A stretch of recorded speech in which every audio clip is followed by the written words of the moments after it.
Bitcoin has crossed a new record of $35,000 this week. The last time it was this high was over a year ago. Since the Fed raised the rates in 2022, the entire crypto world began collapsing. Some of the largest crypto companies went bankrupt. Bitcoin alone lost like 73% of its value, going down from its peak of $64,000 to as little as $17,000. It didn't just seem like the end of Bitcoin, but literally the end of crypto as a whole.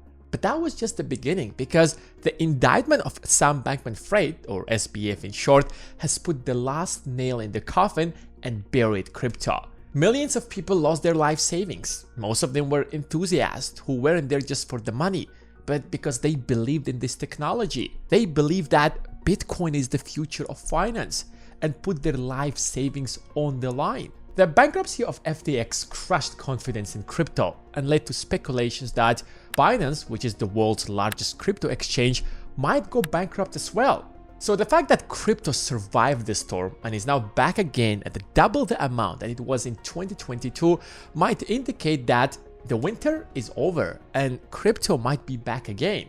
So let's try to answer a few questions. Why exactly is Bitcoin rising, and will it keep growing? Is it time to jump in and buy Bitcoin, or it's just a short-term bubble that is going to burst very soon? So if you're ready, give this video a thumbs up and let's dive in. When you're investing in stocks or crypto, you always have to keep in mind that you are not alone. In fact, your few $1,000s or maybe a few $100,000 have literally zero influence over the market, because you are in the same room as BlackRock or even Warren Buffett. These people have a lot more money than you do. And when I say a lot, I don't just mean billions of dollars, but literally trillions of dollars. And they have the power to move the market. When you're making like $100 billion move in the market, you're definitely shaking the market. So if you're a crypto investor, it's not enough to look through the eyes of a crypto enthusiast, but you have to understand what are the factors that these huge players take into account to make a decision. You have to get inside their brains, how they look at crypto, how they analyze crypto.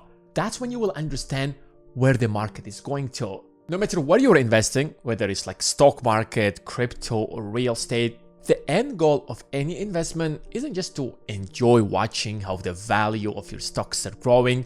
What matters at the end of the day is how much cash can you put on the table.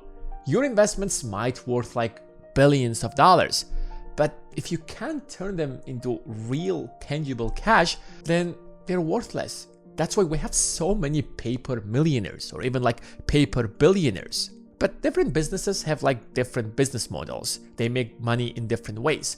If it's a huge business with a proven business model, let's say Boeing, then you can expect the company to put cash on the table every single quarter.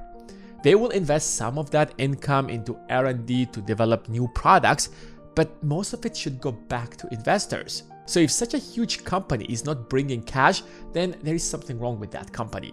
Now compare this to a tech startup. It's a huge company, it employs a lot of people, it makes a lot of money, but we don't know for sure what the future holds for this company and how profitable it will be in the future.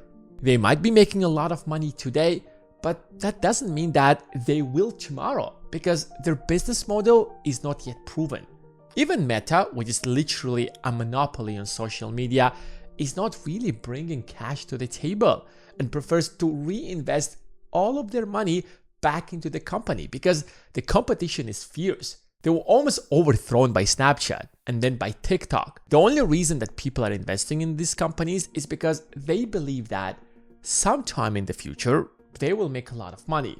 But the value of that future cash will change due to the factors that are happening today. If Facebook, for example, makes like $10 billion 10 years from now, and inflation rises today, the value of those $10 billion 10 years from now will change. Yes, you're still getting the same $10 billion, but now you will be able to buy fewer things with it. When inflation rises, the Fed often raises interest rates to reduce spending and bring inflation down. But high interest rates also mean that interest rates on government bonds will rise. Let me ask you a very simple question. Imagine you have two investment options that have the exact same returns. The first one is the US government bonds that are guaranteed by the US government and are backed by US taxpayers. The US government will raise taxes, like wage a war, do whatever it takes to give your money back, plus the interest, of course. Or Facebook. Of course, you will invest in government bonds. If you're going to make the exact same amount of money with Facebook that you will make with government bonds, then you will be insane to choose Facebook. I mean, Facebook exists because the US government allows it to do so. Major players will not risk hundreds of billions of dollars in a business that might or might not make money in the future when they have a proven business model that is going to make money today. And that's exactly how you should view the entire crypto industry. So crypto is not going to grow like it used to unless the Fed lowers the rates. To prove this point, I will just give you a very simple example.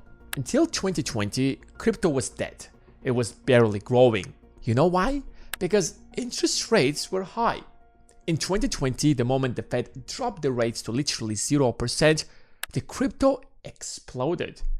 In 2021, when rumors emerged that the Fed might raise the rates, it began collapsing. If rumors alone had such a huge impact on it, guess what happened when the Fed actually raised the rates?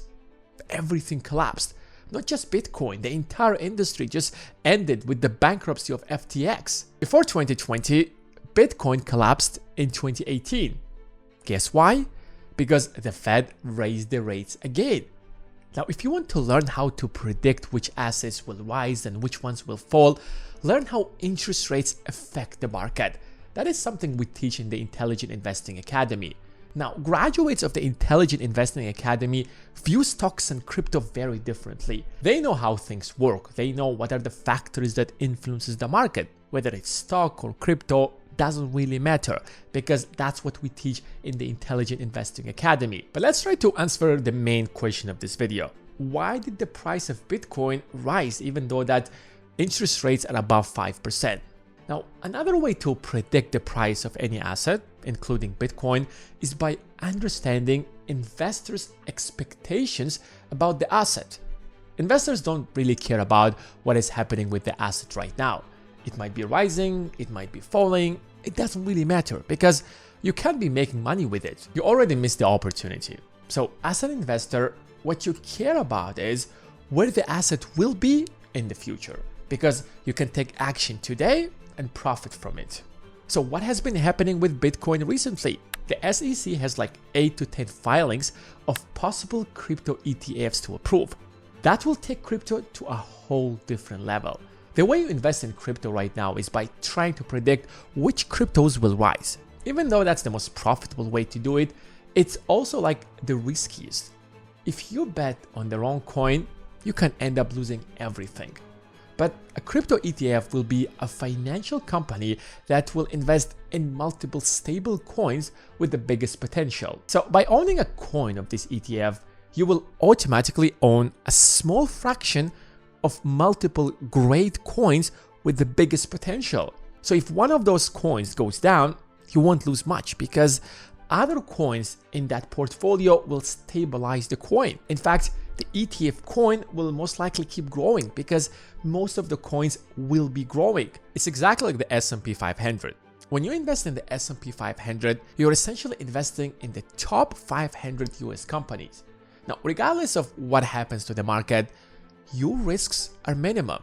And according to the leaks, the companies that have filed for such an ETF are BlackRock and Fidelity, companies with trillions of dollars under management, which means that they have big plans for crypto. So even though that crypto is not really doing great in the short run, huge players in the market with trillions of dollars, with really deep pockets, are coming in to change the game and make the future of crypto really bright, or at least not bad. But here's something that I want to clarify.